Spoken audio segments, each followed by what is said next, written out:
What's going on, everybody? I'm Seth with MK Carpet Cleaning, and we are in High Point, North Carolina. I just want to kind of show you guys what we got going on. Start off here with the steps. Steps aren't in too bad shape. They're just got a lot of debris and stuff. Just needs to be get a good vacuuming going on. And coming up here, we have a nice big landing, and again the carpet's not too bad, in pretty good shape. Just some debris, stuff like that. You got a little bit of an area right in through here. Our CRB should be able to fix all that. And we come back in here to the hallway and come into another bedroom. Same thing. A couple of flat spots right in through here. Again, it's that type of carpet, polyester. It tends to get flat as people walk on it. So you can see a nice little pattern right in through there. That's typically, you can see the bed was kind of right here, or something was anyway. And that's typically what you see with that type of carpet. But the CRB and our hot water extraction will get that looking good.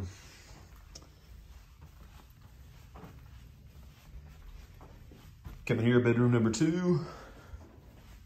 Not as bad as the other bedroom.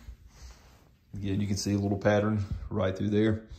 Typically what we'll do is after we vacuum, pick up all the big stuff, vacuum it up, put down our preconditioner, and there's no spots that I'm seeing yet. Typically we would pre-treat those spots before we did the CRB. And then we'll use our CRB, which stands for counter rotating brush. We'll hit that. And like I said, that'll bring to life a lot of the carpets. Nice big walk-in closet here. Wow, yeah, this is pretty big. So again, not too rough a shape, but the CRB is a nice pile lifter, is what some people call it. But this bedroom's a little bit worse. You can kind of see some spots right in through here. They're a little bit dark. I don't know if they'll come through quite as much on the camera, but yeah, you can kind of see it a little bit better right there. But those are some dark spots that will hit a little bit more aggressively with the pre-spray, preconditioner, whatever you're gonna call it. But it's a nice big bedroom here. It's nice that it has some ceiling fans. We'll turn those on to get it a little bit cooler in here and help dry the carpets up a little bit more. But I'll try to include some of the vacuuming and CRB, obviously. And it's a little bit more difficult because I got rid of my GoPro. I still use it occasionally. I should say I got rid of it. But there's our vacuum down there.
So I'm doing this left-handed, trying to hold on to this thing with one hand. So I'm just going to kind of focus in on this one bedroom for the cleaning video.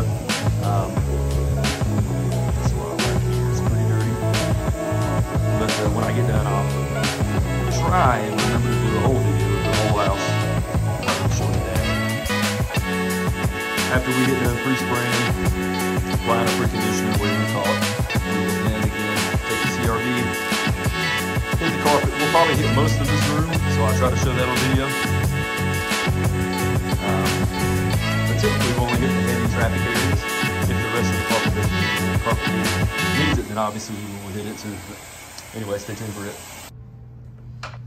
All right, so we've already done the CRB in a couple of the rooms. Notice we got it here. Notice I didn't get the center. The reason why is the center, there's no spots, and it's not matted, so it really didn't need it through there. So anyway, you'll notice I even have the tray on the CRB, but it's still kicking up a little bit of stuff. I don't know if y'all can see that there. I'll zoom in, zoom back out. You'll see it as we go in these other rooms too.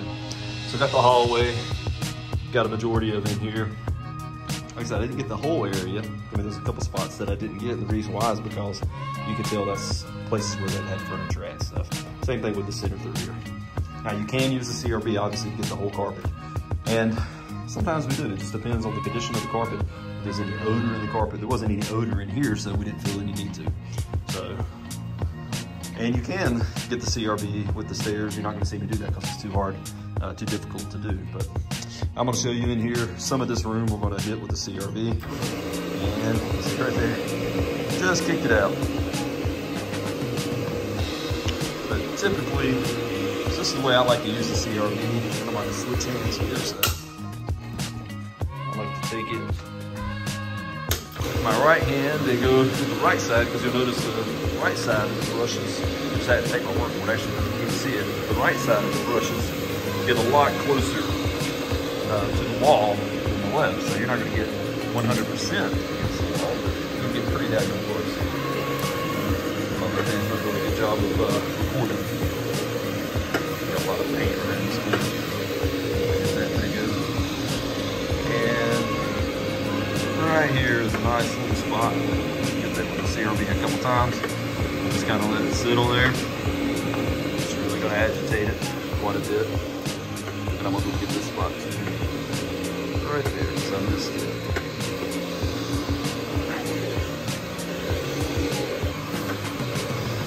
And there's me.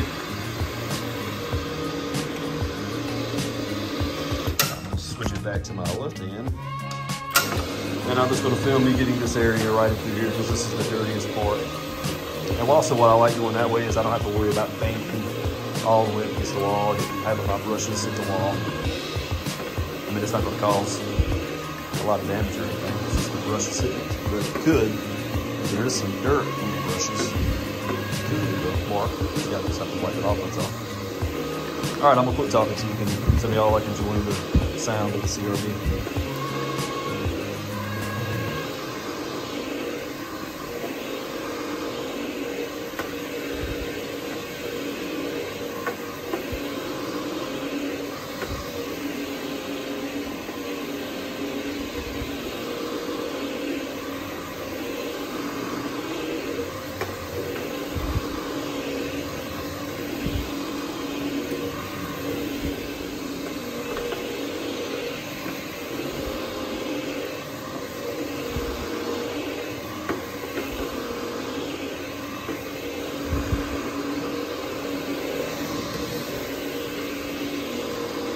And I will say this too, I noticed a lot of the kickback.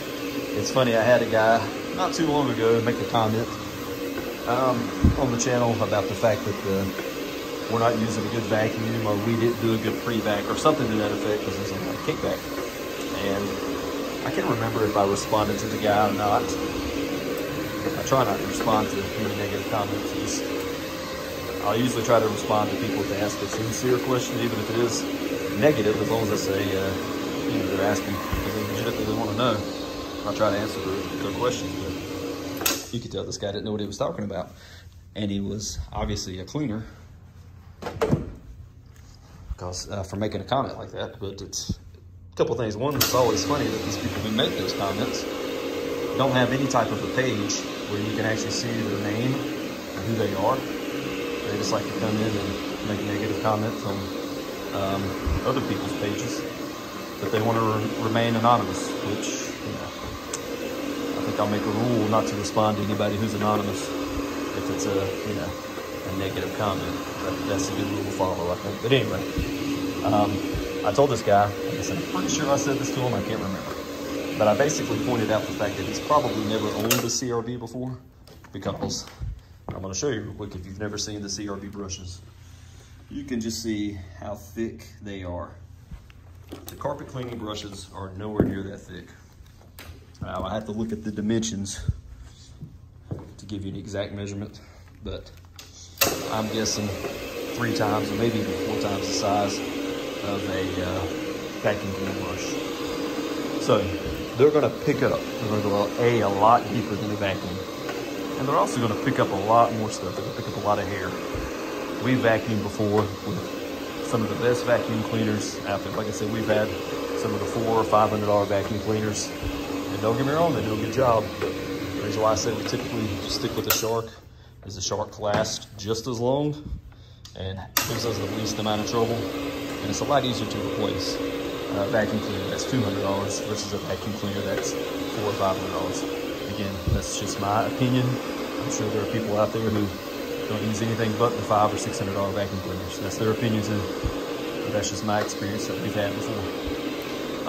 Like I said, as long as you keep the Shark clean and clean it out, I'm sure the same thing with the other vacuum cleaners, which we do. We typically try to clean out the vacuum cleaner weekly. Sometimes if it's a really nasty job, daily. Like I was actually having a little bit of issues with the vacuum cleaner this afternoon. I got to looking at it, and the filters are dirty. We had a job the other week that had a lot of dust, and I should say the other week, earlier this week, we had a job with a lot of dust, and so I'm gonna clean that out today. Before I even get home, I'm gonna rinse it off with the truck mount. So, but anyway, the CRB is a great tool. There's no way a vacuum cleaner can get up what the CRB can get up. Doesn't matter how many times you vacuum it. You can vacuum it 20 different times. If there's pet hair in the carpet, the CRB is going to get it out, or get out what the vacuum cleaner could not get out. There's just no comparison. The two different tools. Anyway, take a look at right here. And I know this is a long video, and I'm not going to be able to speed it up because I'm flapping my jaws too much. Anyway, get ready to extract this here in a few minutes.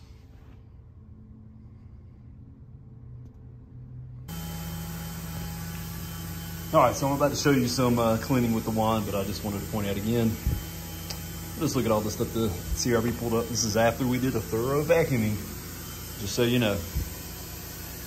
CRB is a magician's tool when it comes to just all kinds of stuff. I mean, it does so many things. It's one of the best tools out there. All right, so I'm going to show you.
strong.